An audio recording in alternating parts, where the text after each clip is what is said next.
Hi, I'm Ruben. Today I'm making a quick little video talking about troubleshooting your furnace. Now, I'm a home inspector, not a heating specialist, so I'm going to share what I know about furnaces.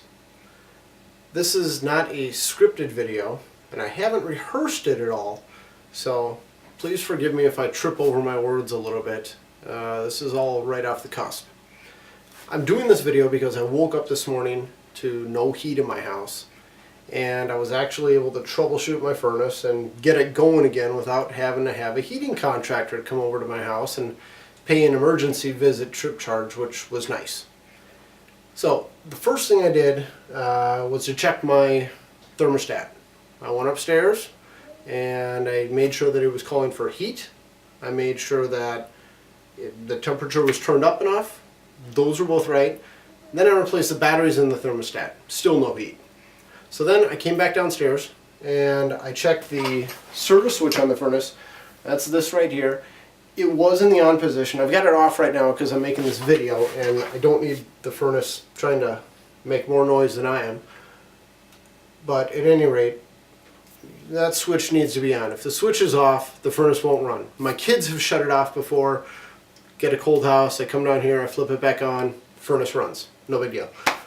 Another thing to check, if you have your thermostat on, your service switch on, by the way, those will be most of the problems you end up having with a furnace not working. If you got those going, you can always come down to your furnace, and if it's well, maybe if it was made in the last 20 years or so, I would estimate, it's going to have an LED code somewhere that's going to tell you the status of the furnace.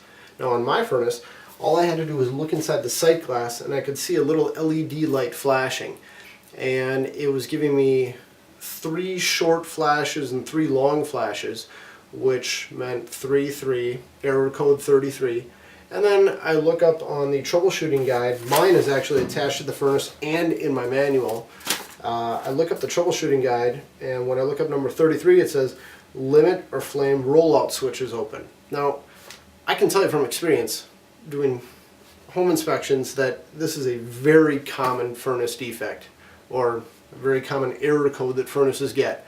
I'd say 9 out of 10 furnaces I find during home inspections that aren't working properly are going to be given this error code.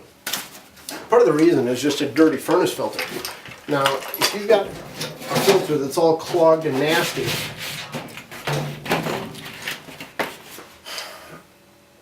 it's going to make your furnace malfunction. Here's my filter, nice and clean. The way it works is you've got a big blower fan down at the bottom here that's pulling air through the return ductwork, through the filter, through the fan, up and over the heat exchanger, which is where it grabs a bunch of the heat that it distributes throughout the rest of the house. Now, if you don't have enough air going through here, enough heat being dissipated from the heat exchanger, the high limit switch is just going to shut the furnace off. It's a safety device. So, that was the error code it was giving me. It was a problem with the high limit switch. So I checked my furnace filter. That's nice and clean. I know it's not a problem of not enough air going through. So my next thought was, alright, well, maybe it's just a defect, because I know that the blower fan is actually running. I checked that.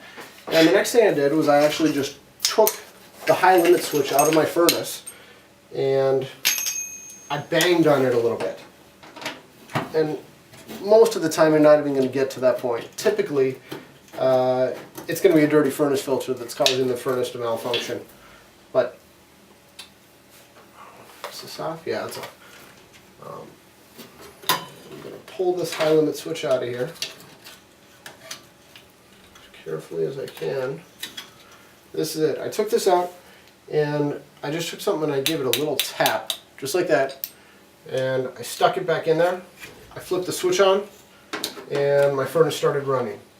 That was it. So I'm pretty sure I've got a bad high limit switch. I'm going to get a new one. I'm going to pop it in there and hopefully I won't get this problem again. But it was nice to be able to do that and not have to pay a heating contractor to come out and do the same thing for me. That concludes today's short little video. Thanks for watching.